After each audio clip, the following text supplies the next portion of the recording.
Tantor Audio, a division of Recorded Books, presents What a Girl Needs from Her Mom by Cheri Fuller. Narrated by Callie Beaulieu. 1. Mothering in a Changing World. A mother's treasure is her daughter. Catherine Pulsifer. When Erin first saw her baby girl on the ultrasound, her heart beat a staccato rhythm and she gasped in delight. A daughter! Compared to raising our boy, this will be a breeze, she thought. After all, Erin had been a young girl once and understood the stages her daughter would navigate. And it was smooth sailing for the first 2 years. Erin had fun putting cute pink outfits and matching headbands and bows on Emma and posting photos on Instagram. But after Erin saw her Emma walking around with one hand on her little hip and the other holding Mom's cell phone to her ear talking up a storm, it took her aback.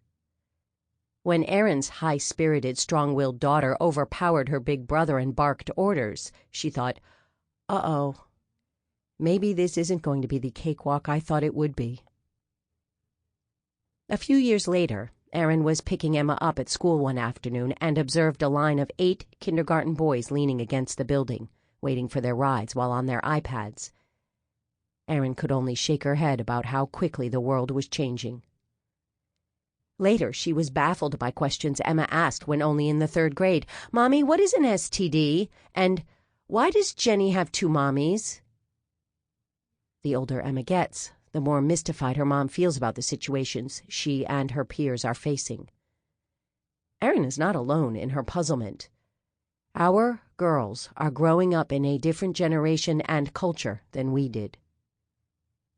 Catherine, a mother of 3, told me she wasn't prepared for her normal-weight 10-year-old daughter to come home in tears and say she was fat and disgusting. "Who gave you that idea?" Catherine asked. "The girls on the playground said I was, and they sent me a mean message on Instagram."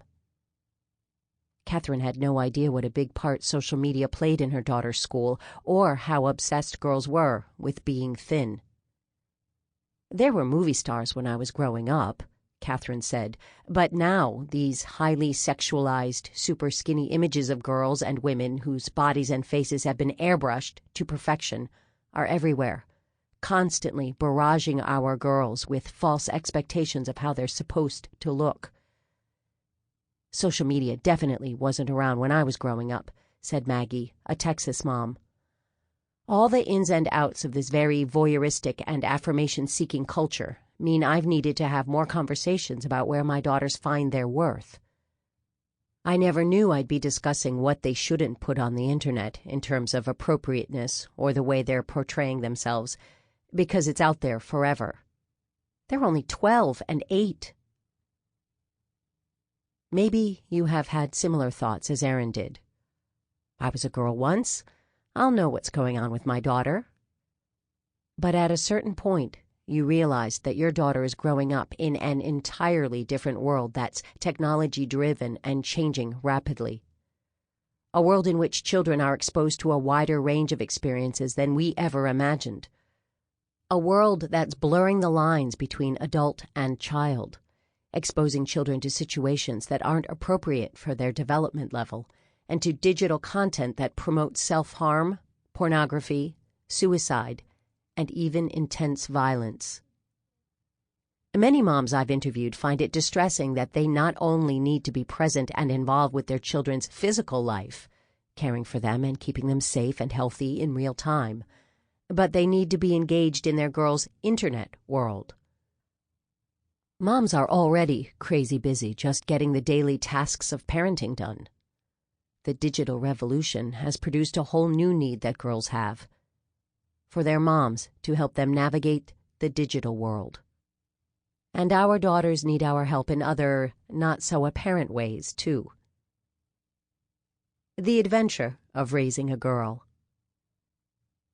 There was something familiar and natural about giving birth to a girl, but I soon discovered how different Allison and I were.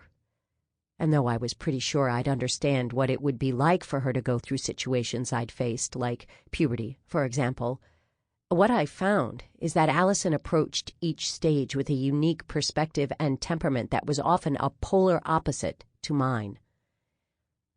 Allison's late teen years and early 20s were rocky as we sought to reconcile differences and accept each other fully, but today we are dear friends. Yes, raising a girl is a rewarding, sometimes puzzling journey full of challenges and joys, surprises and obstacles. There can be months or years of smooth sailing and then seasons of turbulent times with our girls. My British friend, Deb Hackett, is the mother of 2 young daughters, Grace and Olivia. Deb sent me a picture of their family careening down a giant slide and shared, much like the photo, raising daughters is an adventure. Some days it's just lovely with Grace and Ollie playing dolls, doing hair, fashion shows, and cuddles. Other days they are out of sorts, fighting and in tears instead of getting along.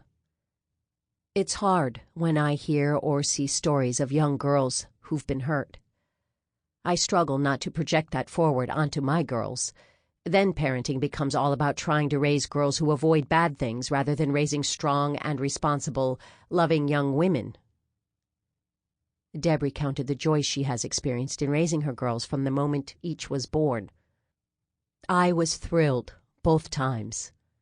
We just wanted healthy babies.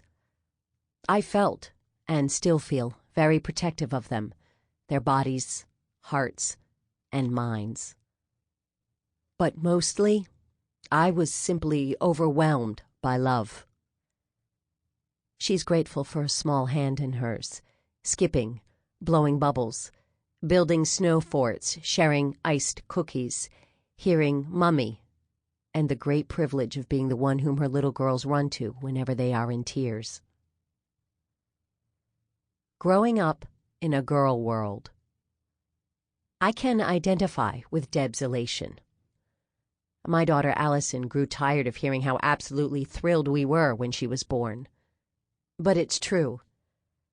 After having 2 boys whom I loved dearly, my first and only daughter was a welcome, much-awaited surprise.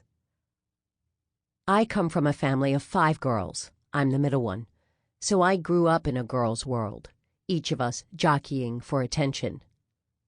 I knew girl stuff, ruffled dresses Mama sewed for us, the dolls we got on Christmas, playing jacks on the kitchen floor and Red Rover outside, dressing up and giggling long after lights were out. Brother George was the number 6 Heath child, the long-awaited prince. His Davy Crockett stick horse and tricycle world was a far stretch from our girly world, and he didn't have to vie for attention. He was the only boy. Even from a young age, I loved makeup and put it on whenever I could sneak some from my older sisters.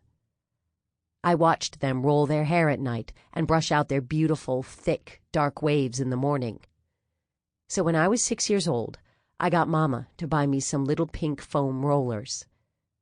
That night I began a routine I continued for years, rolling my fine, straight hair so it would look curly in the morning, even though it never lasted past lunch. Growing pains. Fast forward many years to the day I was rolling my 3-year-old's blonde hair in pink foam rollers. No, not my old rollers. They'd long since fallen apart from use. Allie had seen them in a store and just had to have them. She thought it was great fun to have her whole head in pink rollers.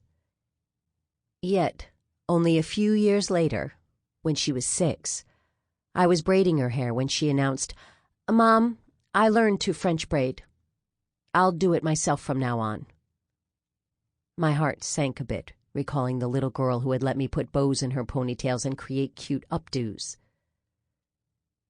The closer Allie got to puberty, the more moody my previously sweet little girl became. One day, when she was 15, I found her standing in the middle of her room, surrounded by piles of T-shirts, shorts, still dirty laundry, and toiletries we'd just purchased for camp. "Don't you think you'd better take a rain poncho, since you'll be sleeping in a tent and camping out?" "What about tucking the stuff we just bought into your suitcase?" I asked, feeling a bit time-pressured since the bus was leaving in only 40 minutes and she wasn't packed yet. I don't need your help packing, and I'm not taking any of that stuff, especially the poncho, Allie answered, irritated at my interference. Within a few moments, our conversation escalated into anger. An uncomfortable silence accompanied us as I drove her to catch the bus for camp. Where did my little girl go? The one who loved to be with me and ride bikes around the neighborhood and go to the park together and chat. I wondered on the way home, my heart heavy. And what happened to that good relationship we used to have? Snapshots of snuggling under a big quilt while reading to Allie at bedtime and after-school conversations we shared over hot cocoa drifted across my memory. Maybe that's why the tensions of adolescence came as such a big surprise to me. Suddenly, my suggestions on homework, or just about anything, were met by an argument or a big sigh of, "Oh, Mom." When her room looked like nuclear fallout, she resented my reminders to clean it. All I had to do was say "mom things," as she called my comments, and she found me irritating. Yes, the mother-daughter relationship can be intense, loving, and even strained at times. But oh, how we love our girls, even when their entry into the world is a rough start. Sugar and spice and everything nice. Blissful is not how many moms would describe their first days with their little sweethearts. Maybe the birth was traumatic because their baby was whisked off to the NICU for critical care, or they were caught off guard by sad emotions and felt guilty for not being happier. Some talk about being overwhelmed by feelings of inadequacy. I know you think I'm going to say it was the deepest, most satisfying love, but honestly, after 23 hours of labor, I was beat, my friend Stephanie told me, describing the day her daughter was born. I was totally exhausted and overwhelmed. When the nurse asked if Stephanie wanted to hold her baby in the moments after she was born, the new mom said no. Baby Mika was a tiny, fragile-looking thing, a cream-covered blob, Stephanie said. Mika was barely 6 pounds and had come 3.5 weeks early. Stephanie called her mother from the hospital crying because she hadn't finished painting the baby's closet and didn't feel ready for her to arrive. Grandma took care of that detail, and day by day, Stephanie fell more and more in love with her daughter. She was pure joy as she grew, no terrible twos, no toddler tantrums. I honestly remember writing on her pre-K application that Mika had never been cross or had a bad day, Stephanie said. The tween years, that's another story. Challenging is how Stephanie describes her daughter's current phase, mostly because she's entered the pulling away phase. The power of a mom's love. Yet no matter the challenges, whether we are younger or older moms, single moms or married with a supportive husband, there is nothing as powerful as the love of a mom for her daughter. Our girls are gifts from God.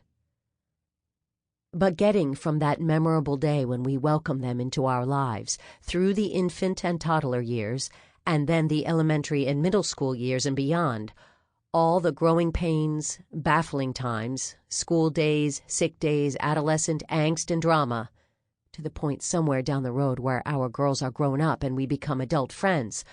What an adventure it is. All along the way, mothering takes patience and grace, tremendous strength and humility, a heart full of love and faith, and the warmth and security that helps girls thrive. Most of all, it takes a real understanding of our daughters' needs. My mother had 5 daughters, and none of them were just alike. Girls don't all respond the same way. Each has a different emotional style, different temperament traits and gifts, unique ways of processing information and perceiving their experiences and the world around them. Some girls mature earlier, and others tend to be late developers in the physical, mental, or emotional areas. Some are intense in regard to emotions and relationships, and other girls are more mellow. That's why it's important to aim at understanding your daughter and what her needs are at different ages, as we will do in the pages ahead. That's what this book is all about, unpacking what a girl needs from her mom. From connecting with your little girl in the early years to staying connected in the preteen and adolescent years, building her confidence and supporting her unique femininity. We'll also look at the needs girls have as they grow. The need for an emotional supporter, a mom who helps develop her potential and encourages her to dream big, a mom who fosters her daughter's learning, a mom who is present and engaged rather than distracted, who helps her precious girl navigate the digital world, who is intentional about taking time for communication and character building, and a mother who nurtures her daughter's faith. We will also look at some vital things that a mother provides, such as a listening ear so your daughter knows she can open up and talk about anything, through the transitions from middle school to high school to her launch into college and beyond. And a mom who can help her deal with societal pressures and messages about body image that she will be exposed to on TV and the internet, at school, or at sleepovers. Most of all, we'll consider the greatest need in our girls' lives, which is our most powerful influence. Being a mom who prays for her daughter faithfully and perseveringly throughout her life and never gives up. No perfect moms. I want you to know that I don't approach the subject of raising children as if there is some magic formula or that we can do parenting in a just perfect way. Or in the perspective of do this and your daughter will turn out this way. We do our part. We trust God to do His part. But our daughter has a will and makes choices about who she becomes. The truth is, the perfect mother equals perfect child concept is a myth, so I won't be promoting it. If we aim for perfection and expect the result of our earnest efforts or parenting formula to be an ideal young woman who pleases us and goes in just the direction we've planned with no bumps in the road, then we may likely be very disappointed, not only in ourselves, but in our daughters and in God. There is no perfect family, mom, dad, daughter, or son. The good news, though, is that although God doesn't promise an easy ride, He does promise to always be with us in the humbling, sometimes messy, marvelous privilege and responsibility of being our daughter's mother. I've found, over and over, that you can depend on the Lord's never-ending and always available grace to nurture and love your daughter, whatever age she is now and in the future, whether adopted or your biological daughter. Because you were chosen of all the women in the world to be her mother. Instead of simple recipes or formulas for raising the perfect girl, this book offers my experiences, including mistakes, and stories of other mothers.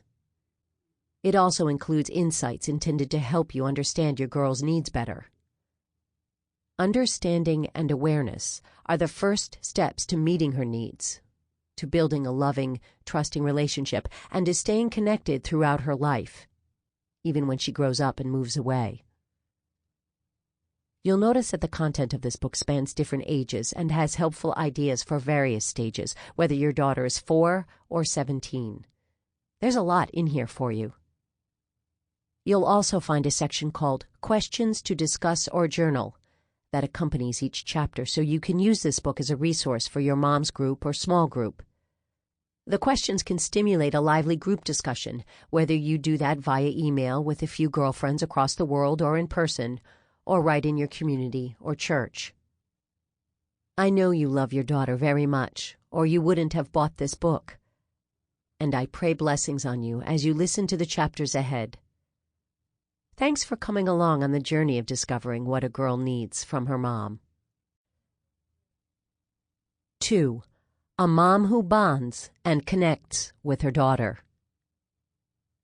There is no more sacred undertaking than the care, support, and nurturing of a new life, and there is little we can ever do in our lives that will approach the awesome impact that our children have on our lives. Will Glennon. There are books full of information on mother-child attachment. There's no shortage of ways to bond with your little girl, even before she is born. One common recommendation is to get comfy on the sofa and read your favorite book to your baby bump. From about 20 weeks in the womb, babies can hear their mother's heartbeat and recognize voices, especially mom's voice. So talking to her is always a recommended activity. And from 20 weeks, babies can distinguish between mother's or dad's touch and that of a stranger. Aren't infants so smart? So giving your bump a gentle massage with lavender oil is said to help bonding. While you are expecting, singing is also highly recommended. And without your knowing it, all during the time you're carrying your little one, she is building a biochemical bond with you even before she makes her appearance on planet Earth. And that mother-baby connection continues when you're holding your infant in the early days and weeks of life, even in the way you look into your baby's eyes. This week, I was presenting a teaching training seminar at a preschool, and one of the teachers told me she had recently attended a fascinating seminar. There, she learned that neuroscientists have hooked electrodes up to the brain to see what parts of the brain light up when different emotions are experienced. The researchers were surprised to discover that the strongest emotion measured is in the infant brain when mother and baby first look at each other. The baby's eyes connect with her mom, and boom, the mother-infant gaze happens. That's also when the baby begins to recognize the voice and smell of her mother. This is one reason why breastfeeding is so important. Whether breastfeeding or bottle feeding, most of the time the baby is looking right into her mother's eyes. These are significant moments of bonding. Studies show surges of brain activity, literally the brain lighting up in certain key areas, occur when the baby experiences self-worth, safety, confidence, all essential to emotional development. Do you remember the first time your baby girl smiled and you smiled back? Babies learn a great deal from how responsive parents are to them. It doesn't take them long to catch on to the fact that their actions, smiles, tears, excitement, get a predictable response. Every time I smile, Mommy smiles back, she learns. Babies like to be imitated, scientists say. When we exaggerate their behavior or expressions back to them, it helps them understand themselves and how they're feeling. Isn't it amazing how truly smart babies are? Love you forever. One day when I was visiting our son and daughter-in-law in Wisconsin, Maggie was changing 7-month-old Lucy's diaper. Our little redhead granddaughter's face lit up when her mom playfully slid a thin diaper across her face and asked in an animated voice, "Where is Lucy?" "Peekaboo, I see you." Lucy giggled and kicked her little feet, waving her arms up and down. "Mama, Dada, oh!" Lucy squealed as her face lit up with a big smile.